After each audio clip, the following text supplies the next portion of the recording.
Welcome to Thinking Green. I'm Rana, and I'm here today with Justin Paglino, who wears so many hats in the current national campaign we're involved in that we'll try to go through most of them. And he is also the co-chair of our Connecticut Green Party. But we'll focus today more on the election, which is only a few weeks away and has gotten a whole lot of publicity, but maybe a little more heat than light. To date, we'll try to shed a little bit of light on it. So welcome, Justin. Thank you, Rana. So you became involved with Green Party politics about 4 or 5 years ago. It wasn't that long ago. And now, you're not only the co-chair of the state party, you are a candidate in Connecticut, and you're also working for the presidential campaign. Can you briefly talk about the path from getting from there to here in 4 or 5 years? Gosh, it started with me getting frustrated with the Democratic Party over many years, and it came to a culmination. I think, what happened to Bernie Sanders was very frustrating for me in 2016 and 2020. And, it all just kind of culminated. I read Listen Liberal by Thomas Frank. I was listening to some, newer podcasts that I hadn't heard before about kind of all the failings of the Democratic Party and how they really have an anti-progressive stance on so many issues. And I'm a progressive. I want to see healthcare for everyone. I want to see peace. I want to see cuts in the military budget. I want to see climate solutions. I want to see poverty addressed and the impossible cost of living for middle class people. I want to see people, planet, and peace over profit. And that's the motto of the Green Party. And I didn't know much about the Green Party. I had been a lesser evil voter. I had voted Democrat, even though I didn't feel like they really matched what I wanted, because I thought, well, I had the old thinking, right, which is that, well, they have a chance to win. It's going to be them or the Republicans, and I like the Democrats better, so I'm going to vote for the Democrat. And I know for a lot of people that still makes sense, and they still think that that is a practical way to think about it. And I did think that way for 30 years. I came to learn that, I came to understand that, if we don't vote for what we want, if we don't put down our vote behind the policies we believe in, how can they possibly ever happen? I realized I'm wasting my vote. People talk about wasting a vote on the Green Party. I realized I was wasting my vote on the Democratic Party because I'm not voting for what I want. So it was a whole kind of thought process that led me to it's a kind of an identity change. I had to stop thinking of myself as a Democrat and start thinking of myself a little differently. And I went to a Green Party meeting. Owen and Lynn were there, and Keith Foster was there, and people we both know. And it was a little gathering at a library, and I thought, this is interesting. This is something that's going on, this organizing going on the third party level that I had never been privy to, I'd never been a part of. But I decided I was going to give this a try. And I became committed to growing the third party. And it didn't take me long to make the decision that, two-party system is inadequate. We need multi-party democracy so that people can vote for what they want. And we need ranked choice voting. And ranked choice voting is going to be the change that does away with the whole spoiler argument, does away with the whole throwing away your vote, does away with the whole, Jill can't win, Greens can't win. That's the argument I see all the time for people not voting for Jill Stein. That, or they have some crazy conspiracy that she's taking money from the Russians. And but that and the Jill can't win argument are very common. And it's kind of a circular argument, right? It's like, well, Jill can't win, so I'm not going to vote for her. But if you don't vote for her, no, she can't win. But And it is funny because in Connecticut, we voted a third party governor in 1992 when Lowell Weicker won. Granted, he was a very well known person, but for 4 years, we had a governor who was a third party guy. mm-hmm, yeah. But what ranked choice voting does is it takes away that all that all of that gone. We need it gone because ranked choice voting makes it possible to have that backup vote. So if you are worried about the lesser evil, greater evil, you have that backup vote. Your first ranked vote is who you really want, and whether they win or lose, we'll see. Depends how many people vote for them. But then your second ranked vote can be that backup safety vote that you use to buttress against what you may see as the greater evil. And so you get the best, you get to do both. And that is the system they've been using in Australia for 100 years.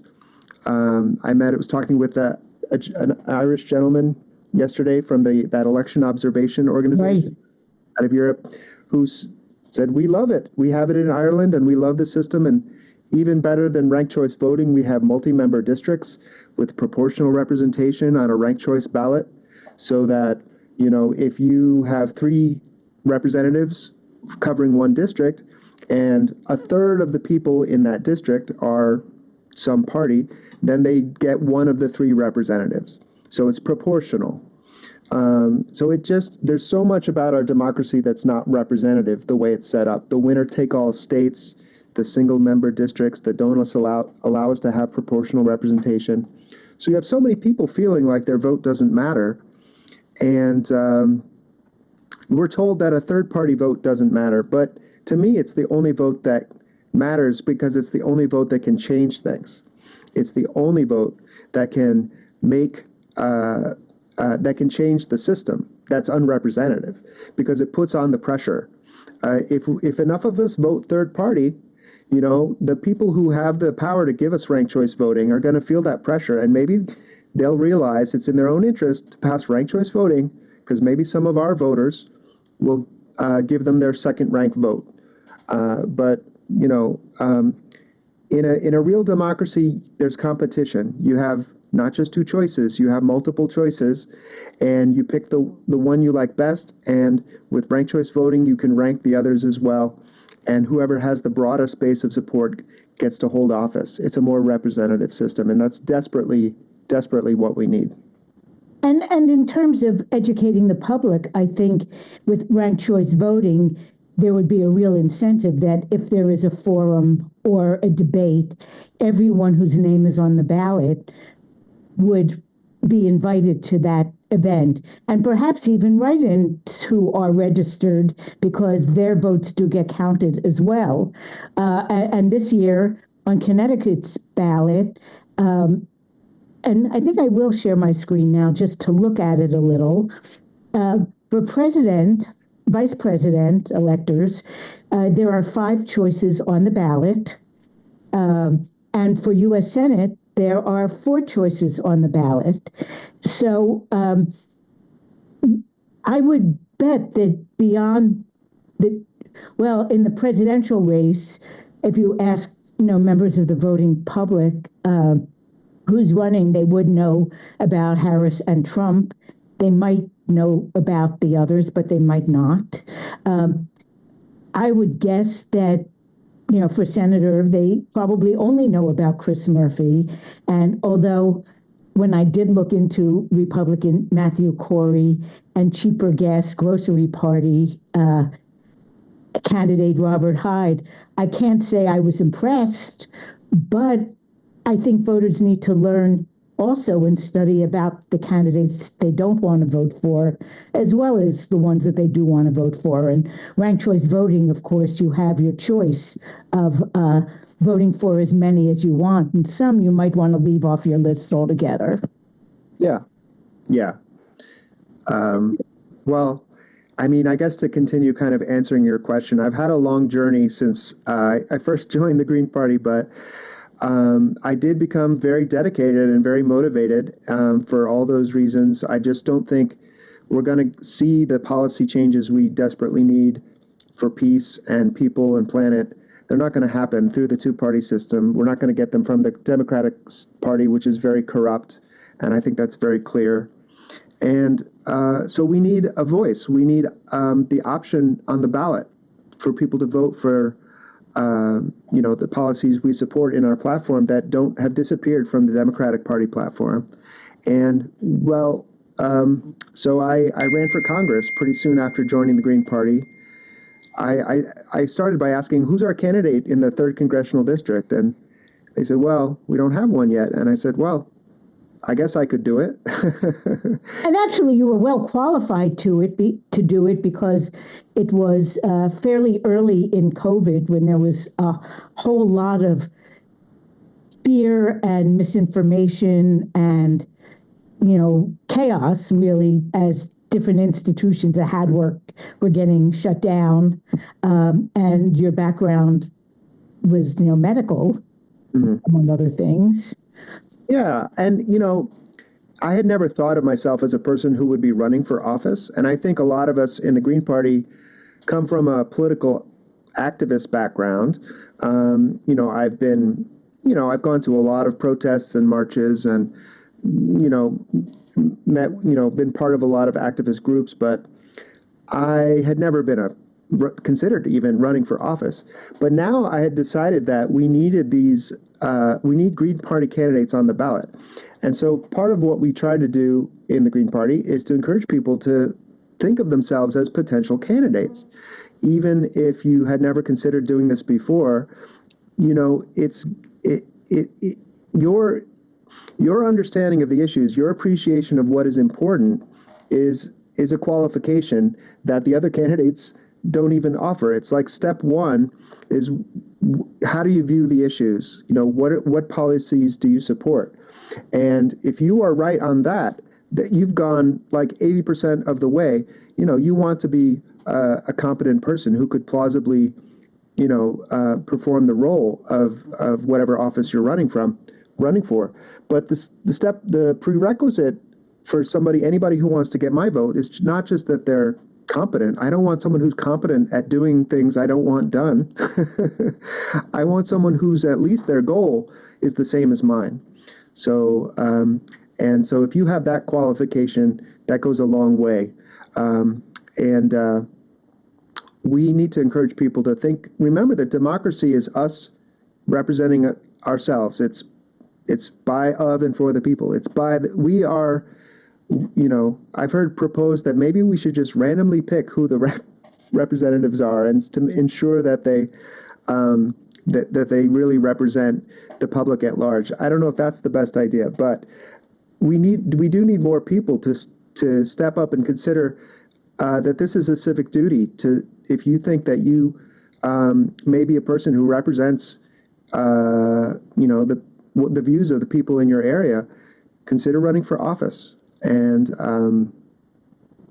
because that's the only way that representation actually happens in our system. It's been kind of a very insider, like privately owned almost, within the parties, a very insider track route to getting elected to office. And we need people to realize you can come out of nowhere and run for office. You have that right. That is your right as a citizen, to stand up and ask that you be considered to represent. And next year, of course, in Connecticut, municipal elections will be happening, and there are hundreds of positions that are going to be, voted on in all of Connecticut's 169 towns, and that is sometimes a good way for people to start.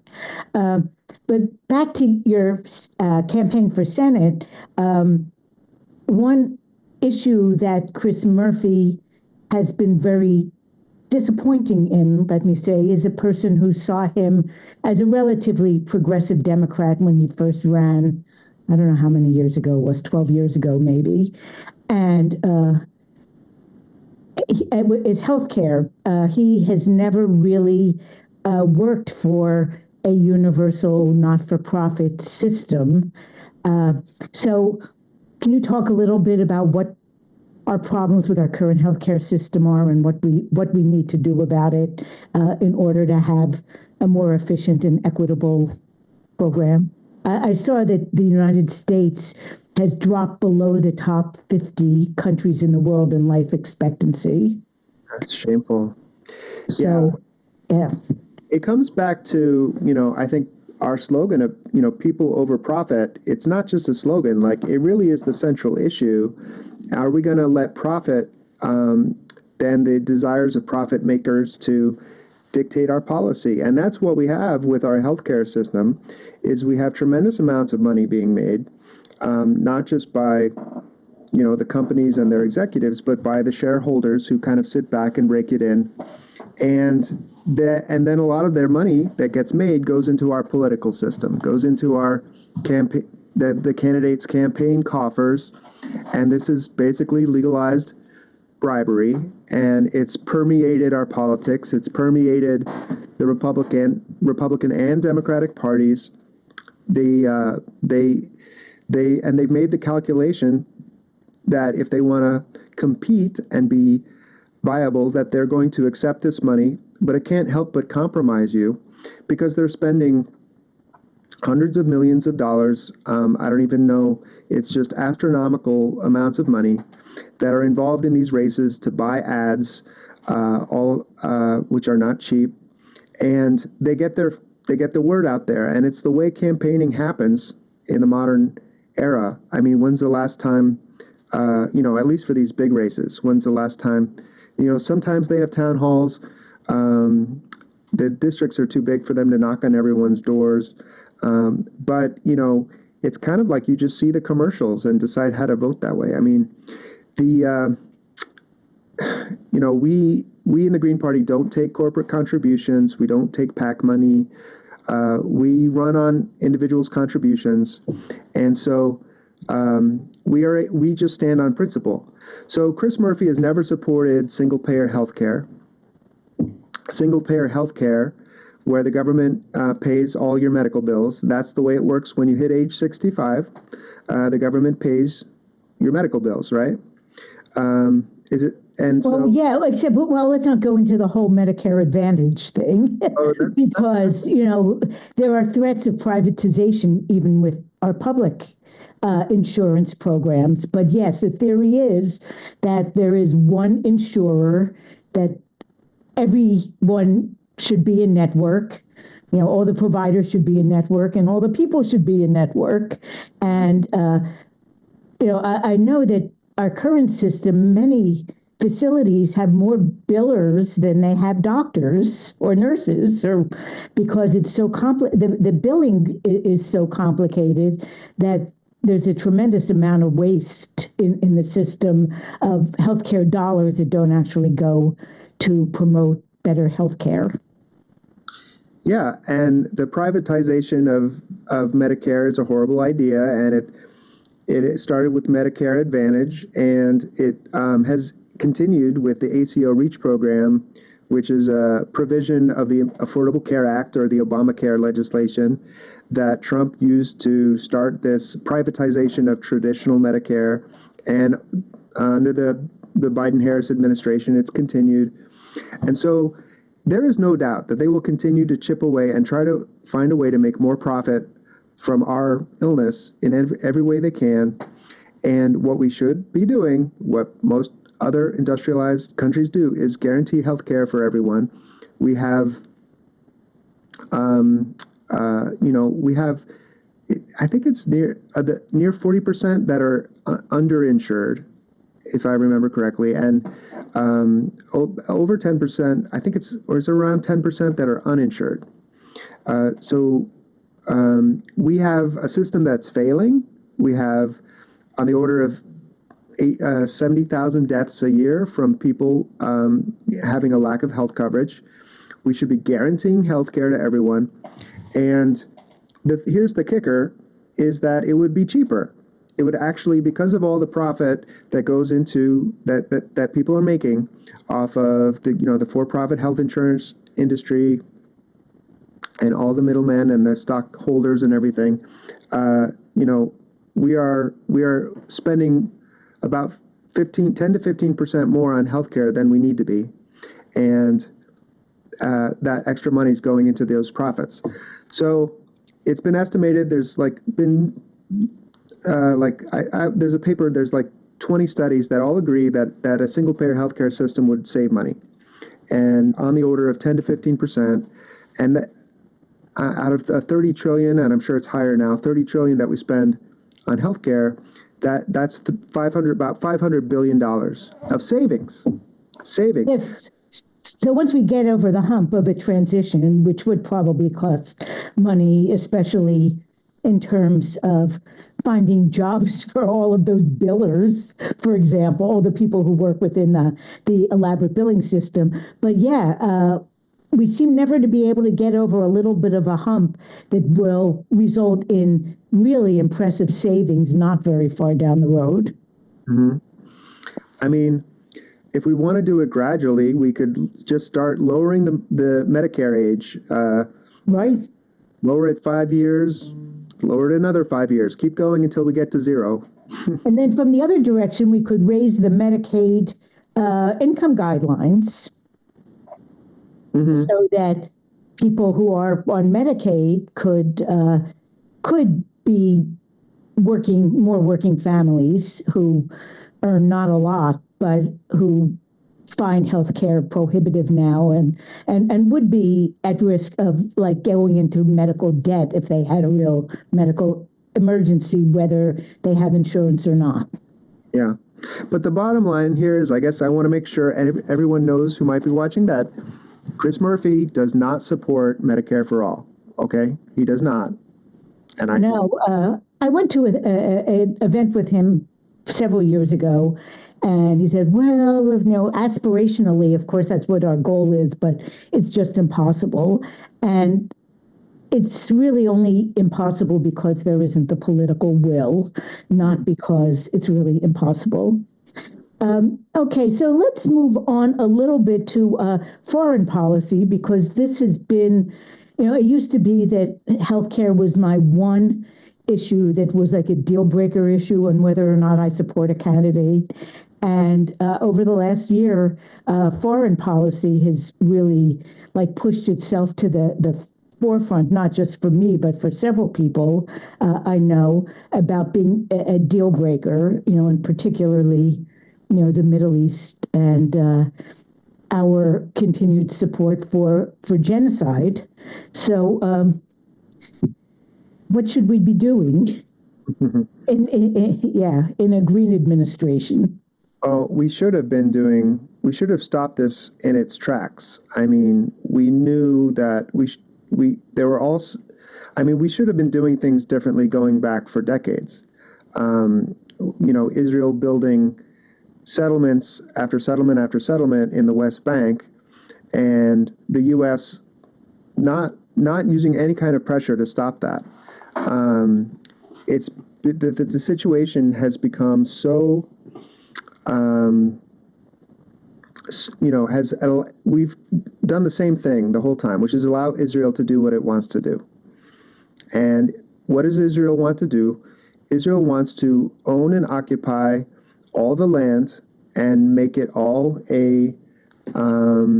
basically an ethno state, so a state that has a dominant ethnic or religious component to it. And this is in direct violation of our American principles of separation of church and state, that a state should stay out of religion, should stay out of that, and should treat all the people who live within its borders equally, regardless of race, religion, and so on. Israel never wanted a state like that. Their intention was always to be the opposite of that. And that's why when they were formed in 1948, they formed themselves by violently expelling people from land that they wanted to use for this project. And they killed tens of thousands. They violently, ran about 700,000 people from their homes and turned them into refugees. and that was the origin of this conflict. It's not something that goes back thousands of years, as people. That's a lie. This all started with the violent establishment of a country smack dab in the middle of a land that was not a land without a people. It was a land that had people, and these people are the central problem in this whole conflict. That they've been displaced, that they have been they've been without representation, without a state, and they've lived under the boot, basically, of this mighty military state that doesn't want to give them citizenship because they're not Jewish, and it doesn't want it, but it doesn't, and it covets the land that they're on. And I think we've seen that they've, it's in the charter, by the way, it's in the charter of the Likud, right? Likud party, that from the Jordan River to the Mediterranean Sea, there will be only Israeli sovereignty. So what are the chances, what are the of peace? What are the prospects for the Palestinian people to ever have their own self-determination, which is a right? Under that, there's none. And they've taken this, they've taken advantage of the attacks on October 7th, which were horrific, and I don't support any violence against innocent people, to carry this project forward. And that's why, I don't support the attacks against innocent people that Israel's performing either. Two wrongs don't make a right. And I mean, talk about a lack of proportionality. They're completely destroying Gaza. They have the amount of tonnage of bombs they've leveled. They're now asking a quarter of Lebanon to evacuate. They're a quarter. Yeah, and that part actually really hit me hard. The first big bombing in Lebanon, was it maybe a month ago, was near the city of Tyre, and that was like 15 miles from where we lived. When we lived in Israel, we could see Tyre from where we lived, and it was, taking. Why? Well, I know why they want to take it over. It's actually a really lovely spot, except that once, all the bombs fall, it isn't a lovely spot. It's there's a human cost, which is huge, and the environmental cost, which is huge, and it seems like there's no end. I mean, it's so depressing to me. And it's having all kinds of really weird unintended consequences, I think, in the U.S. as well as over there. Well, of course we need a ceasefire, because tens of thousands, maybe hundreds of thousands of innocent people are being violently disappeared, or violently they're being killed, they're being murdered, along with starved to death. The horror is, it's going to take years to really uncover.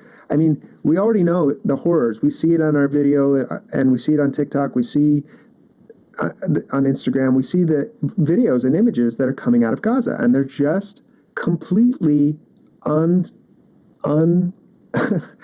can't find the words. They're just completely beyond the pale in terms of unacceptable violence. This is a rogue state, that is a terrorist state, that is conducting violence against innocent people for political ends.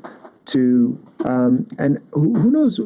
And they've said what their ends are. They want to be completely in control of the entire region as part of their state. And I don't know what they're planning to do with these people. They're killing a lot of them. They asked them to leave. They're just unwelcome in the land where they've lived for generations and generations. There's this entity that's come in and started killing them and telling them they don't belong there. So, of course, there's conflict, of course. And until we resolve that root of the problem, which is the settler colonial state that doesn't want equal rights for everyone in the region, there will be continued conflict. So, of course, we want a ceasefire right now. We want the killing and the genocide to stop, and we should be demanding that, but we should be demanding so much more. We should be demanding a resolution to this fundamental problem and a one-state solution where all people are treated equally, regardless of their religion, in a secular state. And it's the only thing that's going to bring peace. And there is no other way. And so I encourage people to vote against genocide and vote for the vision of a free Palestine and a unified, going back to the way it was before 1948. There was still some conflict as people were coming in, and there was a lot of immigration. But for there was no animus between the Jewish people and the other indigenous people of the region for hundreds of years, until the idea of Zionism began to take root, and it was clear that this was going to be a threat to people's self-determination, that they were going to be kicked out, that they were going to be displaced, and resistance started happening even well before 1948. I've done a lot of reading to try and understand this conflict because I've been hearing about it my whole life. It's been going on for most of us our whole lives. I mean, and we always hear it's intractable. Every few years, there's more bloodshed, there's tragedy, but it's got to stop. And this is the only way. And don't we all want that? Don't we all want a peaceful resolution here? We've got to get on board with that plan. But we get the propaganda that can never happen, or we get the propaganda that, oh, well, they had their chance at peace and they've rejected it. It's not true. The Muslim countries have offered a two-state solution if Israel would agree to remove their settlements from the West Bank, and they never have been willing to do that. In fact, the building of the wall and the legitimizing by the Israeli government, at least of the settlements, to me makes it seem like the two-state solution just couldn't happen anymore. But what I wanted to point out, too, is that the United States is providing a lot of these weapons that are being used by the Israelis. So it isn't even an external issue. We are really committing genocide by proxy. And I think that a lot of the problems there have been because it's kind of in a strategic location, and the superpowers of like every century want to have some control of that spot, both because it's the bridge from Europe to Asia to Africa, and then more recently, in the last, I don't know how many, 100 years, all of the hydrocarbons, natural gas and oil in the region in general, that people, big energy-using countries want to have some control over. So part of me feels as though, from our point of view, stop sending weapons, Yeah. and just, if someone, and this is where Chris Murphy kind of doesn't make sense to me. He's very big on gun control in this country, and wants very strict rules about access to firearms to people who, might be unstable or unbalanced, and yet we're not hearing the same kind of argument. Israel is conducting this genocide. Let's keep weapons away from them. I mean, it just seems like almost the easier thing to do would to be just to say no. It's like, you all are going too far.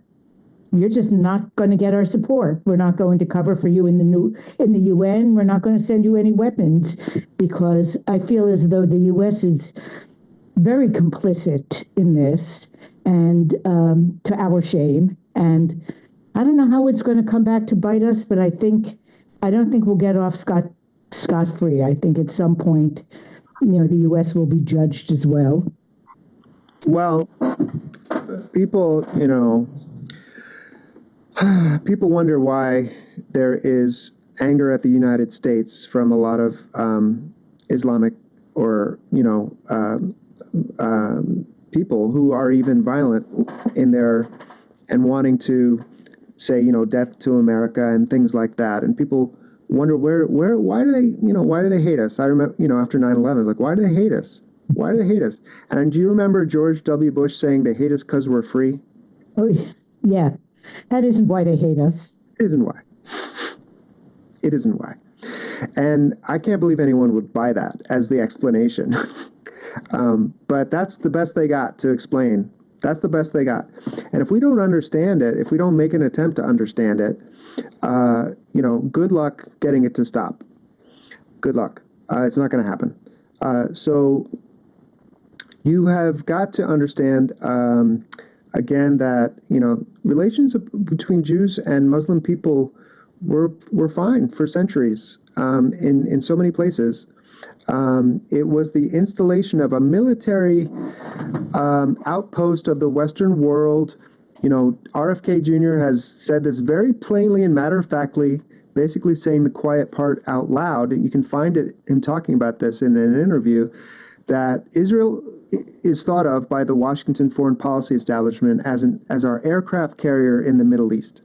And he goes on to explain, this is like our military base from where we can launch military operations. And why do we need one there? Because it's an oil-rich region and we have to control the oil.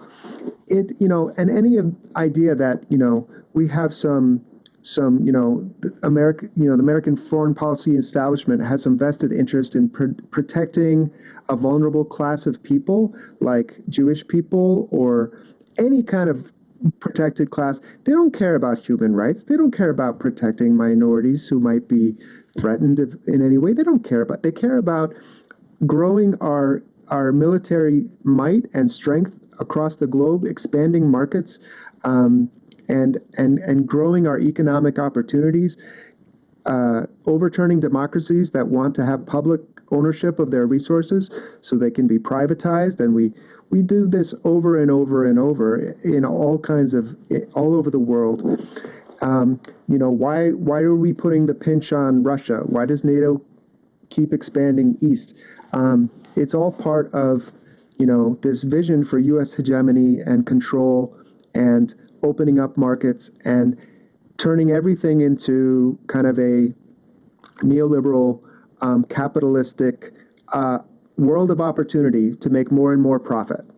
And more of our economy in Connecticut is geared towards, creating military armament, submarines, helicopters, whatever. Our economy is becoming increasingly dependent on that kind of industry. So when I hear the economy is booming, we should be so happy.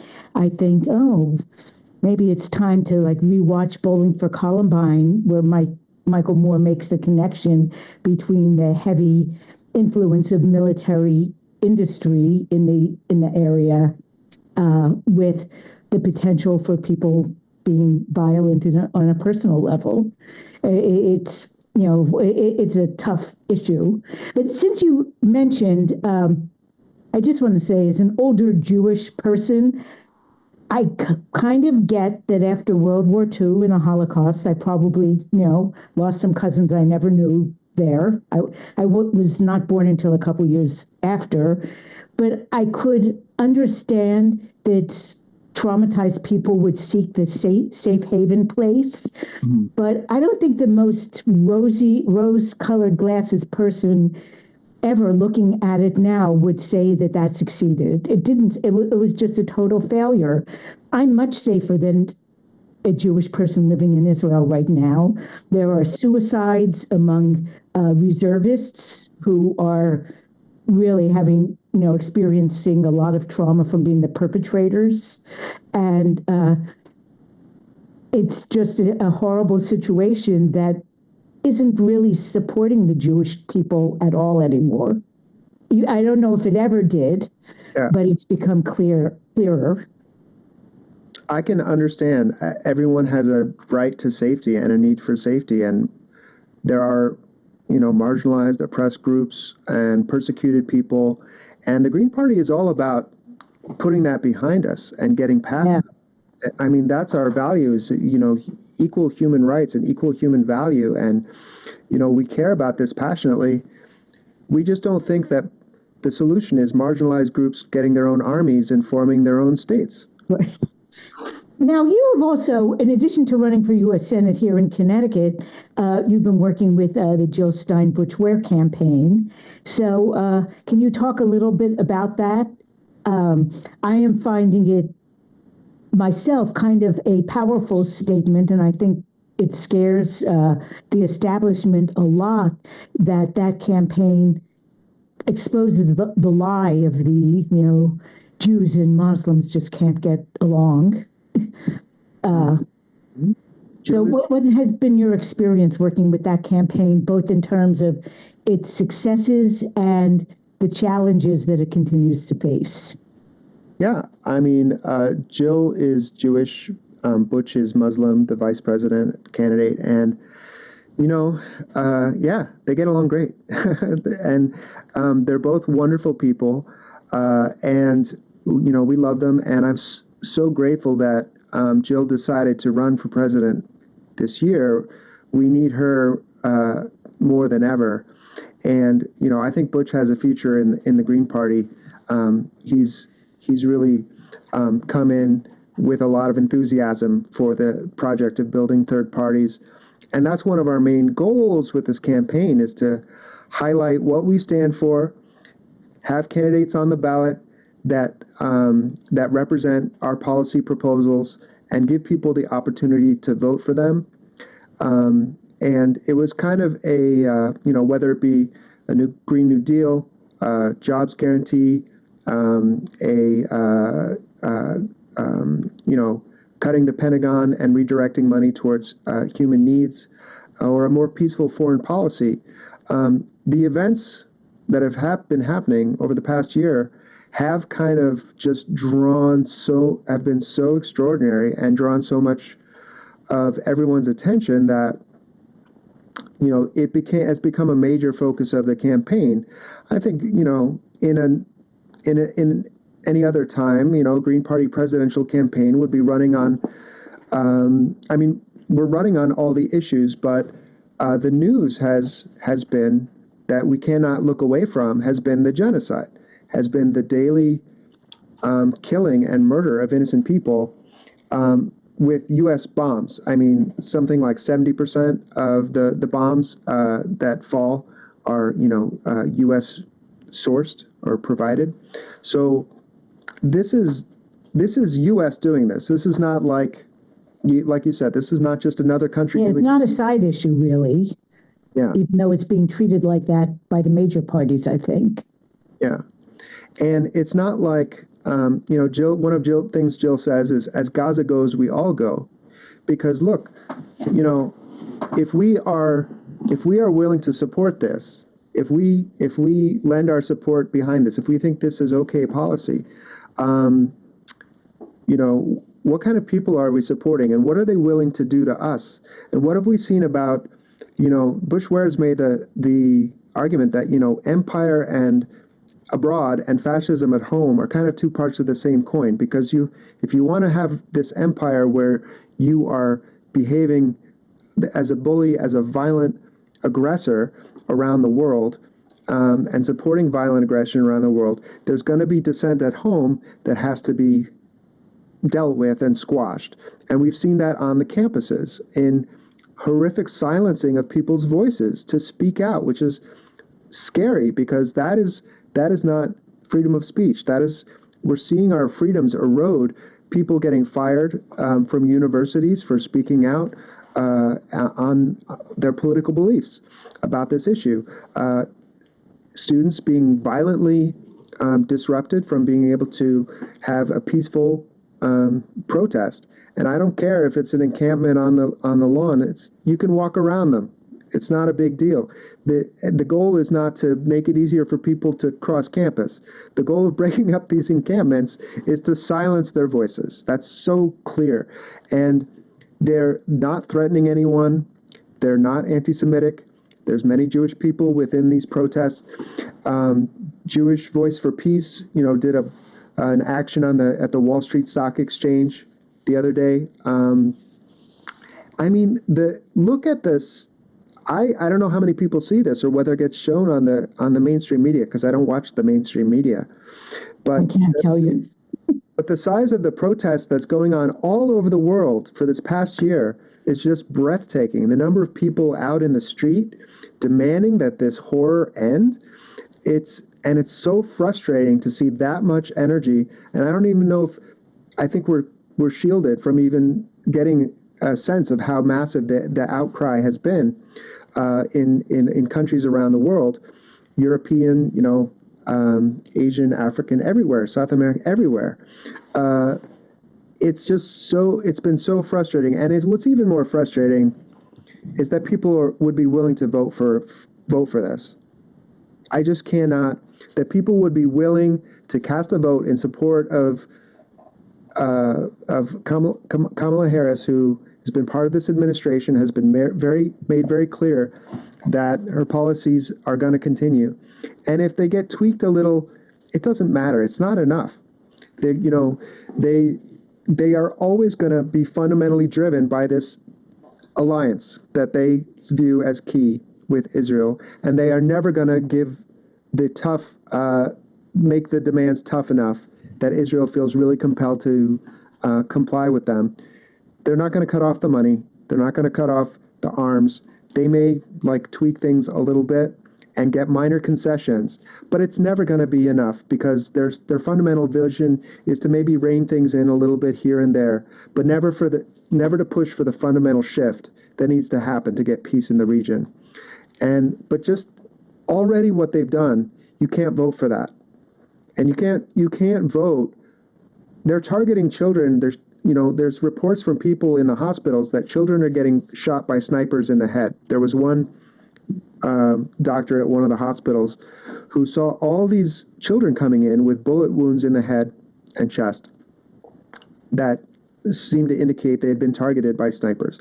And he thought, well, that's strange. Maybe there's some really immoral person with the Israeli occupation forces who's here, targeting kids, some bad apple or something. And then he went and talked to a doctor at a different hospital and said, no, same thing. Every day, I see kids coming in with bullet wounds in their head. So, the monstrosity is, you can't overstate it. And people, malnourished children coming in every day because Israel is blocking aid, targeting food convoys. I mean, I can't, I'm at a loss. I'm at a real loss with trying to maintain my faith in humanity, that humanity is letting this happen, that they could vote for this to continue happening. And the only thing that I can come to is that they haven't seen it, or they're getting propaganda. They haven't seen it as clearly as they need to for it to register on a moral level. That's the only thing that keeps me from completely losing faith in humanity, that this is being something that American voters would vote for more of. I'm glad that Jill is on the ballot, I'm glad that I'm on the ballot, so the voters who see things differently have the chance to vote differently. And there's so much enthusiasm. There's a lot of course, right? We've seen all that enthusiasm for that moral outrage at a genocide is translating into support for Jill. And the campaign, we see it all the time. And that's been very encouraging. There's less than 3 weeks left now. So we're going to do everything we can do. But that's the vote that matters, is a vote against genocide. And that is the moral vote. And I wish every American would see it that way. So I want to kind of bring up the point of words and actions and how they're different, because some people that I have talked to about the genocide and saying, for me, it's a deal breaker. And I think it's perfectly reasonable for genocide to be a deal breaker. And they'll say, well, Trump says he'll make it worse, that I don't know and he might make it worse in a way, but I don't even understand how Trump could make it worse in Palestine than it already is. He talks, bombastically, but his actual actions, I can't imagine them being Well, probably not much better, but probably I don't even know how they could be worse. I mean, we already send tons of weapons. We already block any kind of UN, action against Israel. What kind of actions would he actually could he do that were even worse? So I'm thinking that a lot of what the Democratic Party is doing right now is kind of performative.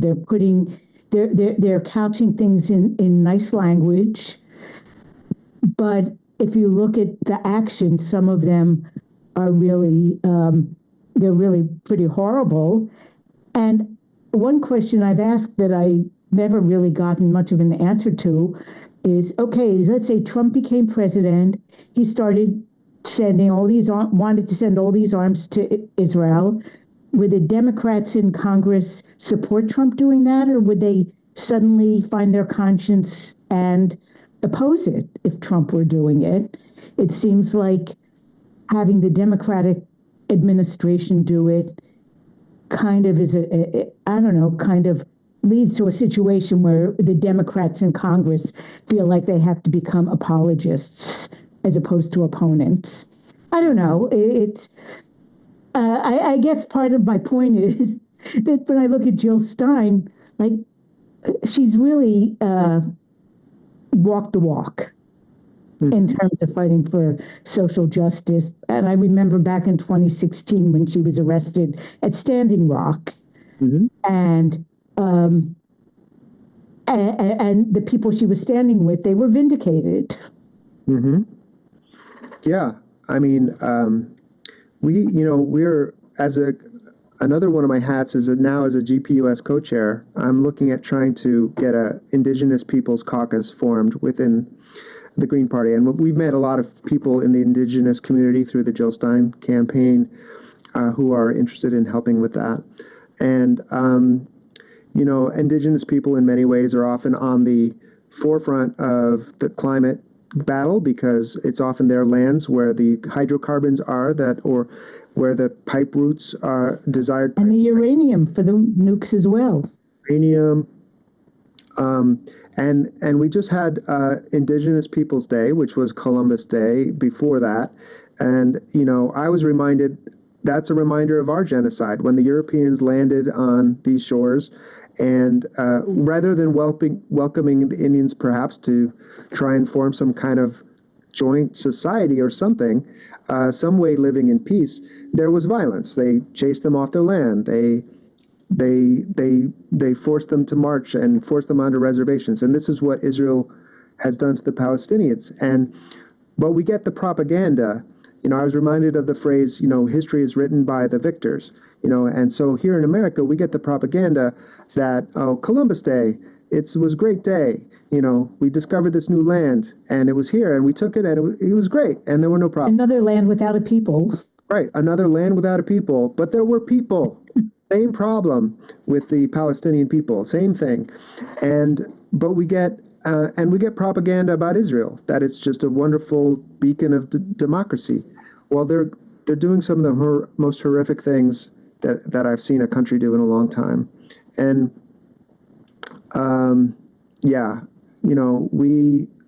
Trump is Trump going to be worse? The Democrats have been voting to send the weapons. I mean, Chris Murphy voted to send more weapons in April in the middle of this genocide.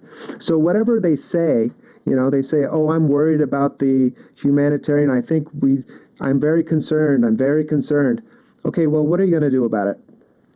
Are you willing? They're not even really protecting American citizens in Israel. There have been several U.S. citizens killed there with hardly a whimper out of our government.